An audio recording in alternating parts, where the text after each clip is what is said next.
इस क्लास में हम पढ़ेंगे magnetic force on moving charge. इस टॉपिक में हम ये देखेंगे कि जब कोई चार्ज किसी एक्सटर्नल मैग्नेटिक फील्ड में मूव करता है तो उस पर एक फोर्स लगता है। वो फोर्स क्यों लगता है? क्योंकि जब कोई चार्ज, हम ये जानते हैं कि जब चार्ज किसी वेलोसिटी से मूव करता है तो वो मैग्नेटिक फील्ड प्रोड्यूस करता है। अब वो भी मैग्नेटिक फील्ड प्रोड्यूस करता है और एक्सटर्नल मैग्नेटिक फील्ड भी है, तो दोनों मैग्नेटिक फील्ड में इंटरेक्शन की वजह से वो चार्ज एक फोर्स फील करता है जिसे मैग्नेटिक फोर्स कहते हैं। मैं मान लेता हूं मैग्नेटिक फील्ड इस डायरेक्शन में है और जो चार्ज है वो v वेलोसिटी से इस डायरेक्शन में मूव कर रहा है और वेलोसिटी और मैग्नेटिक फील्ड के बीच में एंगल थीटा है। तो magnetic force will be given by this formula, F vector is equal to q v cross b। ठीक है, b यहां पर एक्सटर्नल मैग्नेटिक फील्ड है, v इस चार्ज की वेलोसिटी है और q चार्ज है। q को हमें साइन के साथ यहां पुट करना पड़ेगा। अगर ये चार्ज अपनी वेलोसिटी वेरी कर रहा है तो हम ये जो वेलोसिटी है इसको इंस्टेंटेनियस वेलोसिटी कह सकते हैं। ठीक है, और अगर हम पर्टिकुलर किसी पॉइंट पर उस फोर्स की वैल्यू फाइंड आउट करना चाहें तो जो वेलोसिटी और मैग्नेटिक फील्ड दोनों की ही हम इंस्टेंटेनियस वैल्यू पुट करेंगे। अब इस फोर्स के लिए हम डिफरेंट केसेस देखते हैं। फर्स्ट केस में हमें ये पता चला है कि हम वेक्टर प्रोडक्ट जो है F vector is equal to Q V cross B। तो वेक्टर प्रोडक्ट से हम ये जानते हैं कि जो F वेक्टर है वो वेलोसिटी वेक्टर और मैग्नेटिक फील्ड वेक्टर दोनों के ही परपेंडिकुलर है। तो हम ये कह सकते हैं कि force vector is perpendicular to magnetic field and force vector is perpendicular to velocity vector. ठीक है, ये जो परपेंडिकुलर वाला साइन है ये हमने परपेंडिकुलर के लिए यूज किया। सेकंड पॉइंट हम ये जानते हैं कि ये फोर्स है और जो वेलोसिटी है दोनों एक दूसरे के परपेंडिकुलर डायरेक्शन में है और हमें जानते हैं कि power is equal to force dot v। F dot v it is a dot product of velocity and force. तो हमें ये पता है कि फोर्स और वेलोसिटी दोनों परपेंडिकुलर डायरेक्शन में है तो F और v दोनों का डॉट प्रोडक्ट 0 आएगा। तो हम ये कह सकते हैं कि power supplied by the magnetic force to the charge is 0। Power due to magnetic force on a charged particle is 0। Then third point, हमें ये पता चला है कि जो फोर्स वेक्टर है ये मैग्नेटिक फील्ड के परपेंडिकुलर है। ठीक है, तो हम अगर वर्क डन निकालना चाहें W is equal to F dot displacement vector.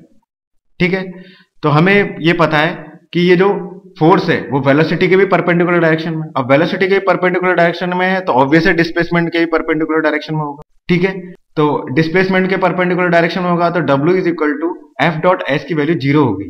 तो हम ये कह सकते हैं कि work done by the magnetic force on the charge particle is 0।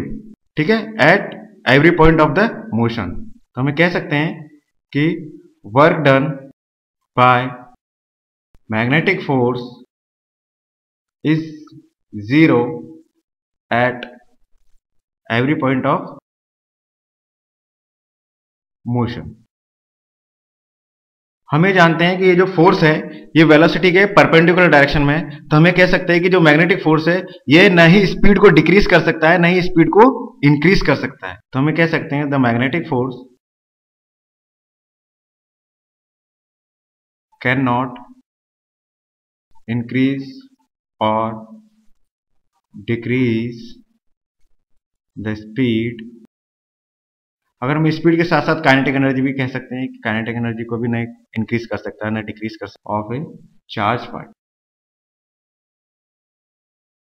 Magnetic force can only change the direction of velocity. ये केवल वेलोसिटी की डायरेक्शन चेंज कर सकता है। It can change the direction of velocity। Next point, fourth point, if charge is stationary तो हमें कह सकते हैं कि वेलोसिटी जीरो होगी। तो अगर चार्ज स्टेशनरी है तो उस पर मैग्नेटिक फोर्स की वैल्यू भी जीरो होगी, क्योंकि वेलोसिटी जीरो होगी। नेक्स्ट पॉइंट, इफ वेलोसिटी और मैग्नेटिक फील्ड पैरेलल हो, ठीक है, तो मैग्नेटिक फोर्स की वैल्यू जीरो होगी, क्योंकि हम ये जानते हैं कि F vector is equal to q v cross B.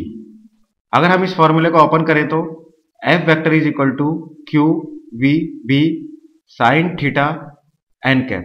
N cap is the unit vector that is perpendicular to the plane containing by velocity and magnetic field. ठीक है, अगर वेलोसिटी और मैग्नेटिक फील्ड दोनों पैरेलल होंगे तो theta की value zero होगी, और थीटा की वैल्यू जीरो होगी तो साइन जीरो जीरो होगा, इसलिए हमें कह सकते हैं कि फोर्स जीरो होगा। अब हम इस पर बेस्ड एक क्वेश्चन करते हैं। ए charge particle of mass 5 milligram and charge q is equal to 2 microcoulomb has velocity v vector is equal to 2I minus 3j plus 4k cap. Find out the magnetic force on the charged particle and its acceleration at this instant due to magnetic field B vector is equal to 3j minus 4k cap. Velocity and magnetic field are in meter per second and Weber per meter square। हमें question में given है कि charge particle is equal to 2 microcoulomb that is equal to 2 into 10⁻⁻6 coulomb. Mass of the charge particle is equal to 5 milligram that is equal to 5 into 10⁻⁻6 kilogram and velocity vector is equal to 2I minus 3j plus 4k cap and magnetic field vector is equal to 3j minus 2k cap। तो हम ये जानते हैं, हमने अभी last topic में ये पढ़ा है कि अगर कोई चार्ज पार्टिकल किसी मैग्नेटिक फील्ड में मूव करता है तो उस पर फोर्स लगता है, और उस फोर्स की वैल्यू इस फॉर्मूले से दी जाती है। Then F is equal to q v cross b. Then F vector is equal to q की वैल्यू क्या है 2 into 10⁻⁻6 coulomb and V is equal to 2I minus 3j plus 4k cap cross product with 3j minus 2k cap. Then F vector is equal to 2 into 10⁻⁻6 minus 6I plus 4j plus 6k cap Newton. And we have to also find out acceleration. Then by the Newton's law we know that F vector is equal to ma vector. Then a vector is equal to F vector upon n. So 2 into 10⁻⁻6 upon 5 into 10⁻⁻6 minus 6I plus 4j plus 6k cap.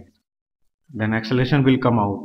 A vector is equal to 0.8 minus 3I plus 2j plus 3k cap meter per second square.